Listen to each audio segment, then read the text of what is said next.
Hi, my name is Jess Garcia and I'm the worship pastor here at New Abbey NoHo, and I'm so glad you're here with us today. Our message is going to be on Luke 1:26 through 56. Yes, you've made it to the end of the Mark series. We want you to take a moment and think about a time that you experienced a really great surprise. I love surprises. As long as they're good, I love them. Take a moment, press pause, and when you're ready, press play and enjoy this awesome message given to us by our pastor, Darren McKenna.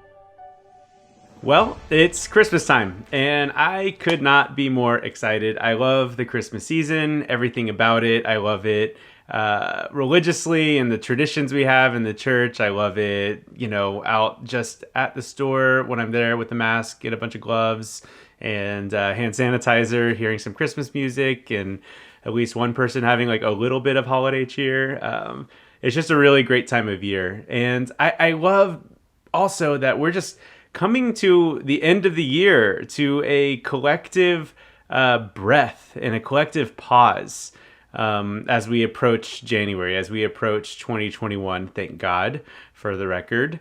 And it's just a season where we as a culture tend to create space. And in that space, we fill it with connection. We fill it with reflection and celebration. And in the church, we have the tradition of Advent and Christmas that we are now in full swing, where we are looking back at the birth of Jesus.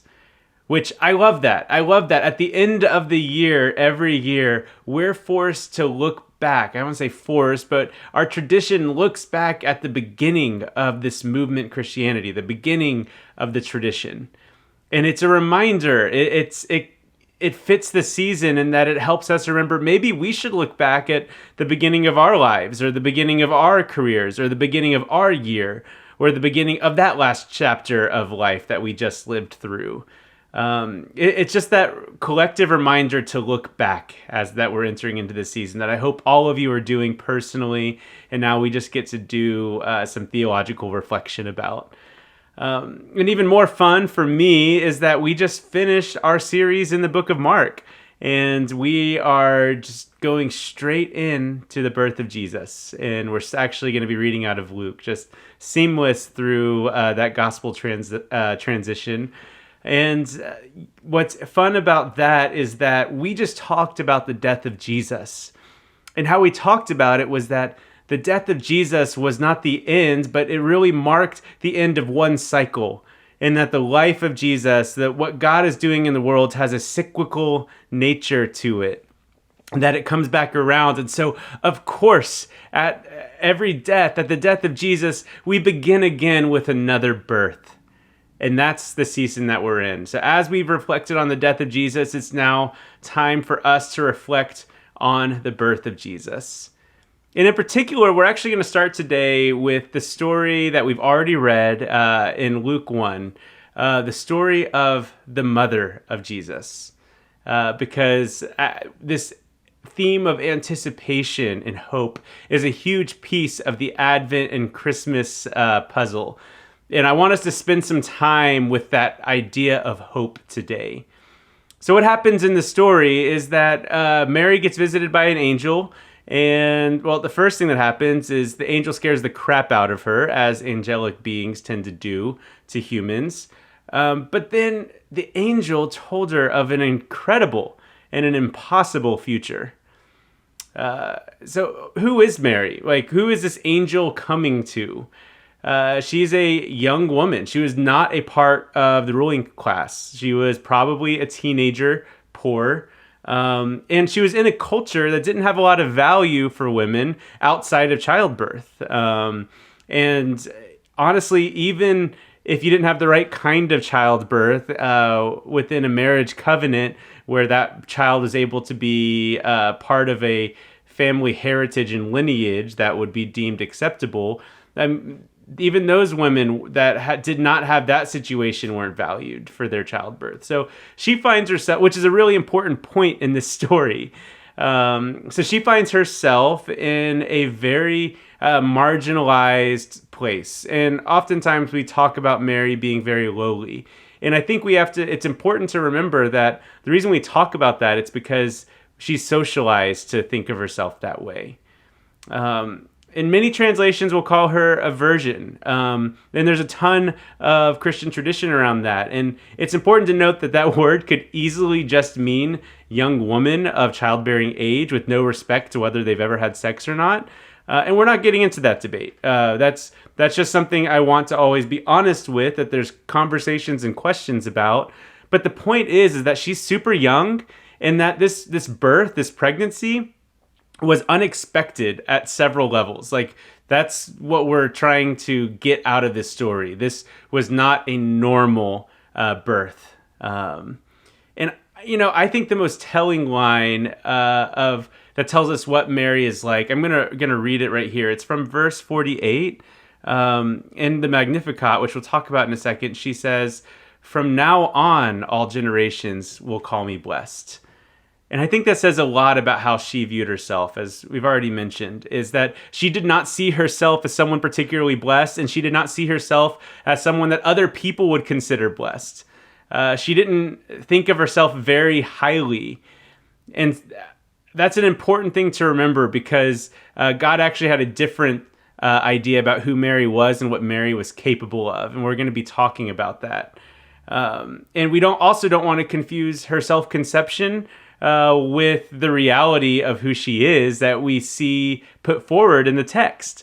So that may be what she believed about herself in that moment, but I believe there's a different story we could tell. But to understand the gravity of this announcement, we just asked who Mary is. We actually need to also ask who Jesus is. And I know we just spent literally a calendar year looking at the life of Jesus as told by Mark. But what does it say in this text? Well, the angel refers to the baby as the Son of the Most High, and also the Son of God. Says that God will give him David's throne, and he's going to reign and rule forever, everlasting, right? And we have to recognize, and a lot like Mark, where we talked about Mark being a political commentary, this is very overtly political. This isn't even subtle. This is overtly political language. This angel is basically implying that Jesus is going to be a political revolutionary that is going to overthrow the social order of the day and become the new king on the throne, which meant in place of Caesar, right? It was a future that seemed impossible at that time, much less not possible for the son of a lowly teenage pregnant woman named Mary. So there's a expectation of Jesus being political, probably even a military figure, full of power. And then on the other hand, we have Mary, who's the picture of being socialized to view herself as lowly, and she would have been dismissed by most people. And so we have these two extremes put together. And what connects them? Well, a little pastor joke here, an umbilical cord connected them at first, which cracked me up when I first thought of it, but maybe I need to see more people these days. But the connection that they have between them is, yes, this bond of mother and son, but there's this connection of hope for who Jesus would be and the dependency that this powerful person Jesus is had on Mary, who would have thought of herself as maybe even expendable or lowly. Her faithfulness to that hope and her strength to endure is what connects these two people, because we see the life of Jesus, who is faithful to the calling that Jesus had and endured quite a bit. But, we talk about this often, and I believe that hope is strength and powerful, and it doesn't come easily. And why do I say that? It's because it's really hard when you're someone in a marginalized position of some sort to have hope that the future could be different enough for you to not be in the position that you're in. Someone like Mary, a young girl that's pregnant, presumably out of wedlock, hope for a future was not a luxury that she was afforded easily. That wouldn't have come natural. Hope is difficult because it dares to envision an impossible future. It only happens when you acknowledge your present reality, but then also you believe in a future of a different reality. And you start to put your energy into that difference. And it's so hard, and not everyone is able to hold that tension between the present and what is to come that you believe should and will happen. It's an audacious ask to ask somebody to have hope that the future will be drastically different. And it's a risky ask because it requires a lot of humility and patience and anticipation for something that you don't have control over. But we have to ask, what is Mary's response to this announcement? And it's called the Magnificat. And there's tons of beautiful theology and liturgy and hymns that come from this section of Scripture. It's beautiful because it's the longest recorded section of Scripture of words said by a woman in the Bible. This is the most a woman ever says in the Bible right here as Mary's response to this announcement. After she goes to visit her friend Elizabeth, but it's a revolutionary response because Mary believed the angel when the angel said this man Jesus was going to end up on the throne and rule and reign forever. How was she able to have that kind of hope? How was she able to believe in something so impossible? How was she able to hold the tension of her lowly position and that her marginalized, I think it is a more appropriate term, position in that society, have a hope for some sort of grandiose upending of the social order that she did have? Well, we see in the Magnificat, she's looking back at the history of God, who God is, and how God treated God's people. We see how God unseated the Pharaoh and liberated God's people. She heard the prophecies that always spoke up for the poor and the widow in distress. She's drawing on this tradition of wealth and knowledge about who God is and how God has acted towards her people. And that just fuels her hope that maybe the angel was actually saying something she could believe.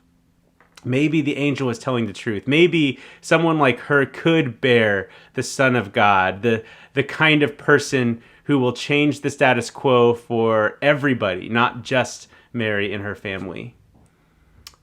You see, Mary's hope is her power. It is her power in the world. It's how she lived and moved and operating, knowing who she is, who she was called to be.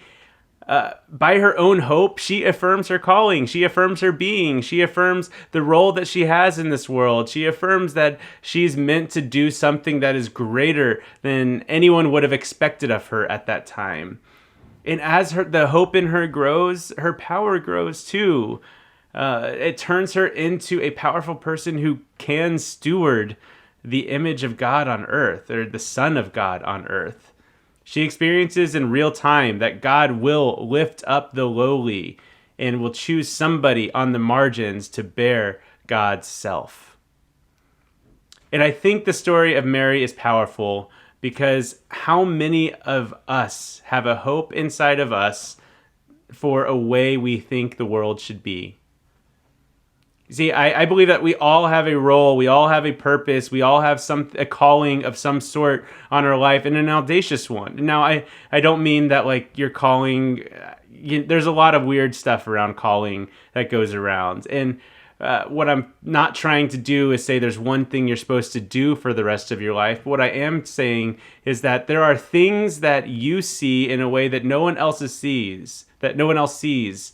There's a perspective you have. There's an experience you have. There's an understanding or an idea you have that nobody else has. And the world needs that for the world to actually heal and transform.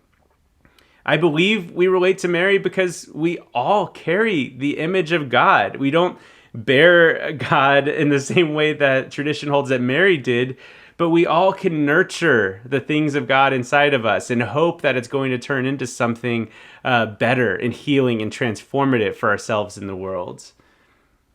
We too carry the promises of God inside of us, and it's different, but I wonder if we can be as strong as Mary was and believe it. I wonder if we could learn from Mary and have that kind of hope. It won't be an easy journey. What did Mary do? She looked at the history of God and God's people. So for those of us that struggle with hope, what should you do? Could you look at the history of the divine in your life, or the divine in the world, or the divine in this community even? Has something happened in your life or someone else's life in just this community this year? We've encountered so much of what I would say is the outworking of the goodness of God and the love of God and the divine, whether it's from us helping each other or whatever it might look like. We've seen people find housing or jobs or start careers, have gender-affirming surgeries. We've seen people come out. All of us have made it through a pandemic so far. And we can look back and just see that maybe God has been hard at work already. And so maybe that thing inside you that you're looking for, that you hope for, that you long for, maybe that too is possible. And maybe you could dare to hope for it. So as we enter this Christmas season, I want to challenge us to look deep inside, to find the thing that we hope for more than anything else. The thing that will change everything, that'll upend the social order as we know it. The thing that you need the most desperately in your life. And maybe we can give that thing, that hope that we have, some air. Maybe we can allow it to have some breath and life and share it with each other. That maybe together we can bring that to fruition. And maybe we can believe that God will do the things that only God can do in that journey. Maybe we can be a community like Mary that believes and hopes like Mary does. And maybe we could have the same kind of power she does as she goes throughout her life, knowing that she bore God's Son. So that's my question I want us to answer this holiday season, this Christmas season, this season of when we're looking at the birth of Jesus that changed everything. What is something you hope for? And let's make it big and audacious. Like, if that's hard for you, it's fine. Whatever tiny hope you can hold on to is beautiful, and we value that. But if you are able to go there, if you're able to look at the thing inside yourself that you've hoped for a long time, but maybe have a hard time articulating it, let's try to share that thing if we're comfortable and it feels like the right time to do that. But maybe it's still being birthed inside of you, and that's fine. We're all on our own process with this. We're all at different stages of recognizing what God is doing in us and the world around us. And we just want to make sure we're giving it the space and allowing it to be birthed when it's ready. So again, we're going to go back into our small groups and let's take a moment to reflect on something that we have an immense amount of hope for in our lives and in the world. Thank you for joining us. Follow us on Instagram at New Abbey NoHo. And if you're interested in giving to New Abbey NoHo, feel free to head over to www.newabbey.org/generosity. Be sure to scroll down to the North Hollywood Fund. Thank you, and have a blessed week.